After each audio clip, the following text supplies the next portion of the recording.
दिन था और आज और मुबारक दिन ये हुआ कि इलेक्शन कमीशन ने आज अनाउंस कर दिया है कि जम्मू कश्मीर में इलेक्शन होंगे और 3 फेजेस में होंगे। पहला फेज 18 को होगा, दूसरा फेज 25 को होगा, तीसरा फेज जो है 1 को होगा और 4 अक्टूबर को रिजल्ट निकलेंगे। मैं सिर्फ इलेक्शन कमीशन से ये उम्मीद करूंगा, जो बहुत ज़रूरी है, कि लेवल प्लेइंग फील्ड सबको दें, सब पार्टीज को, ये नहीं कि एक को ज़्यादा दे देंगे। और ख़ासकर जो इन्होंने ऑफिसर्स को रातों रात चेंज किया है, इसका मतलब इन्हें मालूम था कि अनाउंसमेंट आएगा। मैं चाहता हूं कि इलेक्शन कमीशन इसको भी देखे, इन अफसरों को किस बिना पे चेंज किया गया है।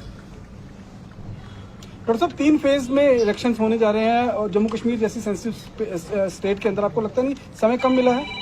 अच्छा है, बहुत ही अच्छा है कि समय मिला। अब पता लगेगा कौन तैयार था, कौन तैयार नहीं था। डॉक्टर साहब क्या आप चुनाव लड़ेंगे? इसमें क्या आपको कोई शक है?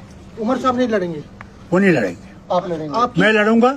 जब स्टेटहुड रिस्टोर होगा मैं उतर जाऊंगा और उमर साहब उस सीट से लड़ेंगे। डॉक्टर साहब क्या आप अलायंस करने जा रहे हैं?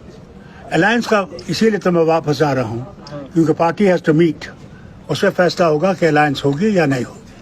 आपको जो राहत मिली है ईडी की तरफ से, जो कोर्ट ने डायरेक्शन दी है, उस पर पीडीपी ये कह रही है, उनके कुछ बयान आए, वो कहते हैं कि आपने अपोजिशन को डिवाइड कर दिया, पहले पीडीपी का साथ छोड़ दिया, फिर कांग्रेस का साथ छोड़ दिया, और इसीलिए किसने छोड़ा? किसने छोड़ा? अब मैं यहाँ बयान नहीं करना चाहता हूँ। किसने हमारे खिलाफ बयान देना शुरू किया? वो तो बहुत बोलते हैं, उनको बोलने की आदत है। मैंने कभी कुछ नहीं कहा पीडीपी के बारे में। लोग जानते हैं क्या है क्या नहीं है। डॉक्टर साहब नेशनल कॉन्फ्रेंस 90 की 90 सीटों पर अपने चुनाव उम्मीदवार उतारे। यार मुझे अक्ल नहीं है या आपको अक्ल नहीं? हैरान है। एक बात है, मैंने कहा पार्टी डिसाइड करे, इसके बाद भी ये सवाल है। 370 इशू रहेगा, धारा 370 इशू रहेगा आपका, क्योंकि कोर्ट का वो आप जम्मू के लोगों से पूछिए, हमारे से मत पूछिए कि 370 जाने से उनका क्या नुकसान हुआ, उनसे पूछिए। डॉक्टर साहब कितनी उम्मीद के लिए क्या कहेंगे नेशनल कॉन्फ्रेंस? किसकी उम्मीद? कितनी सीटें लेने की उम्मीद? हुजूर, फिर इलेक्शन क्यों लड़ते अगर उम्मीद नहीं होती? उम्मीद पर तो जिंदगी है, जिसको उम्मीद नहीं है उसके पास जिंदगी ही नहीं है। स्टेटहुड के लिए एनसी का क्या? हम लोग चाहते हैं स्टेटहुड आए, न सिर्फ एनसी, सारी जितनी पार्टी जहाँ की है वो डिमांड करती है कि होना चाहिए, और गवर्नमेंट ऑफ इंडिया का वादा है कि स्टेटहुड होगा और पूरा स्टेटहुड होगा। महिलाओं को एडुकेट रिप्रेजेंटेशन मिलेगी जो आपकी पार्टी की महिलाएं हैं, क्योंकि वो कहती हैं कि बहुत टाइम से थोड़ा बहुत मिला, लेकिन अब नहीं, अगर आपकी कोई बहन और बीवी है जो लड़ना चाहती है बता दीजिए, हम उसको देखेंगे कि उसका कितना उसका उसमें है, बताइए। As president Jammu Kashmir National Conference has always believed that women must get their right. We have fought in the parliament also for women's empowerment and we'll continue to fight for their empowerment. ये मर्द ही यहाँ जो उनको नहीं दे रहे, chance नहीं देना चाहते। ये जो इन्हें बिल पास की है, मैं भी देखता हूँ वो कब फाइनल स्टेज पे आएगी। 50+ बीजेपी कह रही है हम आंकड़ा पार करेंगे। मैं कहता हूँ जी वो 100 के 100 ले ले। वो तो ये भी कहते थे ना, क्या आप भूल गए? 370 पार, 470 पार। अब देखिए उनका कितना मिला। क्या लगता है, ये ऐलान हो गया है चुनावों का, अब आप जब जनता के बीच जाएंगे वो कौन से बड़े मुद्दे होंगे जिन मुद्दों को लेकर? मैं आपसे गुजारिश करूंगा, आप इतना इंतजार कीजिए, हमारा मैनिफेस्टो आपके पास आएगा, उसमें सब चीजें दर्ज है। उमर साहब ने अभी प्रेस कॉन्फ्रेंस की श्रीनगर में, वो कहते हैं कि जो ट्रांसफर्स हुई है आज, कहीं ना कहीं वो बीजेपी को फायदा दिलाने के लिए सब कुछ हो रहा है। मैं तो खुद समझता हूँ, मैं समझता हूँ कि इलेक्शन कमीशन को ये देखना चाहिए, अगर वो लेवल फील्ड चाहते हैं तो ये देखना चाहिए उनको ट्रांसफर किस बिना पे किया गया। Why have they been transferred? Farooq साहब, 10 दिन के बाद जो है लास्ट फेज की नॉमिनेशन की डेट है, क्या नेशनल कॉन्फ्रेंस की लिस्ट जो है कैंडिडेट्स की अगले कुछ दिनों में आ जाएंगी, 2-4 दिनों में? हुजूर, आप देखिए, इतनी जल्दी आएंगे, जितनी जल्दी बारिश नहीं आती उससे जल्दी हमारे मैनिफेस्टो में पाकिस्तान के साथ बातचीत का रहेगा, मैनिफेस्टो में पाकिस्तान के साथ बातचीत का। आप जाइए, बातचीत करिए। डॉक्टर साहब चुनाव से पहले जिस तरीके से केंद्र सरकार ने जो जम्मू कश्मीर सरकार की पावर्स हैं वो एलजी को ट्रांसफर की हैं, उसे किस तरीके से This will not stay. When the statehood is restored, statehood means all power to the state. We're not Delhi. We are Jammu and Kashmir. आप हमारी इज्जत लूटना चाहते हैं क्या? डोगरों की इज्जत नहीं है? कश्मीरियों की इज्जत नहीं है? पहाड़ियों की इज्जत नहीं है? गुजरों की इज्जत नहीं है?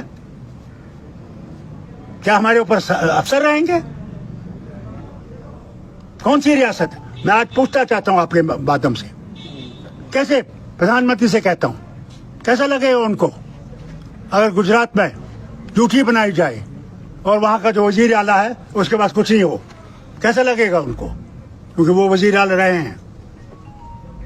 इसका जवाब देना चाहिए उन्हें। सर, कश्मीरी पंडित जो है, कश्मीरी पंडित हमेशा कहते हैं कि उनको रिप्रेजेंटेशन नहीं मिलती है। मुझे याद है एमएलसी आपने बनाया था, बकाया। अरे क्यों? ये बताइए, हंडू साहब क्या थे?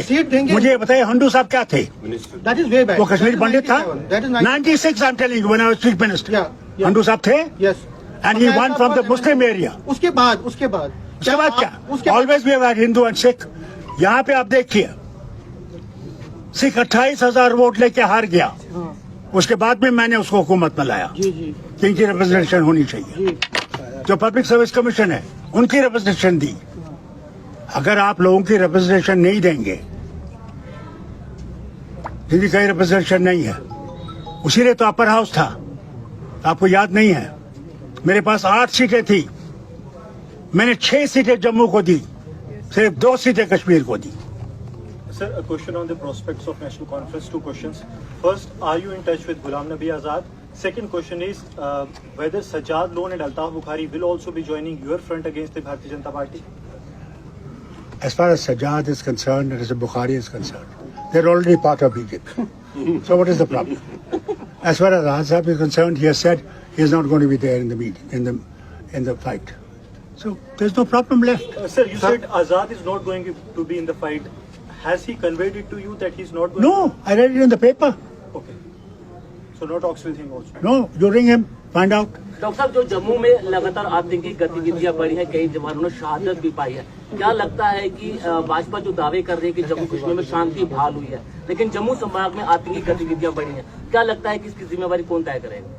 जब तक बीजेपी ये नहीं समझे कि भारत के सब लोग यहाँ के आदमी हैं, वो मुसलमान हो, हिंदू हो, सिख हो, ईसाई हो, बौद्ध हो, वो भी जैसा कोई धर्म नहीं है। भारत जो है वो अनेकता में एकता है। उस अनेकता को जब तक हम लोग मजबूत नहीं करेंगे, हम भारत को मजबूत नहीं कर सकते। सर, क्योंकि चुनाव का अनाउंसमेंट हो चुका है, क्या आने वाले वक्त में आप पीडीपी और कांग्रेस के साथ दोनों से बात करेंगे? क्या अलायंस देखा जाएगा आने वाले? अगर जनरल ये कहे कि मैंने किस फ्रंट पे लड़ना है, मैं समझता हूँ जनरल ने पहले ही मैदान छोड़ दिया है। मैं जनरल हूँ, मैं जो करने वाला हूँ वो आपको उस वक्त बताऊँ। अलायंस यहाँ पे देखिए, उमर साहब और आप में ये देखिए, I am Farooq Abdullah. You talk to Farooq Abdullah. नहीं, मैं If you want to talk to Umar Abdullah, you talk to him. ये नहीं, ये चीज कहा जाता है कि उमर साहब अलायंस नहीं चाहते, आप चाहते हैं। आपका जो विजन है वो ब्रॉडर है, वो कहते हैं कि उमर साहब सोलो जाना चाहते हैं। लोकसभा इलेक्शंस में भी वो सोलो गए और No, let me tell you, you are wrong. I want to fight solo. I want to see where we stand. It will now depend on the party what they want to decide. Sir, बेरोजगारी बड़ा मुद्दा बन चुका है। अरे बेरोजगारी मत छोड़ो, सिर्फ महंगाई कम है। महंगाई भी आसमान से छू रही है। आपके पास रोड मैप है उसका, महंगाई कम करवाने का रोड मैप? आप देखिए जनाब, अगर आ गए, मैं अगर आपको भी महंगाई कम ना कर दूं तो मुझे फारूक अब्दुल्ला। स्मार्ट मीटर जो है आपकी अगर सरकार आती, स्मार्ट मीटर पर क्या निर्णय लेंगे? पहले तो मैं आपसे कहूं, मैं आपसे गुजारिश करता हूं, आप वो मैनिफेस्टो पढ़िए, उसमें हमने सब लिखा हुआ है। तो कब तक मैनिफेस्टो लॉन्च होगा? अभी I get to Srinagar, very shortly will release it. Sir, एक नेशनल मुद्दा जो चल रहा है अभी, डॉक्टर जो मारी गई है कोलकाता में, देखिए, मैं खुद डॉक्टर हूँ, अफसोस इस बात का है आज हमारे भारत में किसी भी रियासत को ले लीजिए, यूपी को ही ले लीजिए, क्या वो हमारी माँ बहन की इज्जत रहती है? कितनों को रेप नहीं किया, कितनों को रेप करके मार नहीं गया? मुझे बताइए। इसीलिए तो हम कहते हैं कि वुमेन एम्पावरमेंट लाओ कि वो अपने लिए खड़ी हो सके। बड़ा अफसोस का मुद्दा है कि एक डॉक्टर औरत और जिसने मारा, न सिर्फ रेप किया, मारा, तो उसका नाम ना निकले। अब वहां की गवर्नमेंट तक है कि साहब मेरा मैनिफेस्टो देखेंगे आप, उसमें आपके साथ, so there is not a single thing that will not be on that manifesto. Doctor साहब, कोलकाता वाला जो डॉक्टर वाला इशू है, उसमें आज ममता बनर्जी हाथ को वोट दिया था और वहां देखा, वहां सब फूल था। जम्मू कश्मीर में भी इसीलिए मैं कहता हूं, देखिए, शुक्र है अल्लाह का कि कपिल सिब्बल साहब ने बहुत जबरदस्त इसमें स्टडी की और एक फॉर्मेट बनाया है। जितने भी हमारे वहां पे एजेंट्स होंगे, वो फॉर्मेट उनके पास होगा, वो मशीन को देखेंगे और जब मशीन वोटिंग खत्म हो जाएगी उसको सील करके जाएगी, वो भी देखेंगे। ये भी मैं आपको बता दूं कि हर तरह आप लोगों की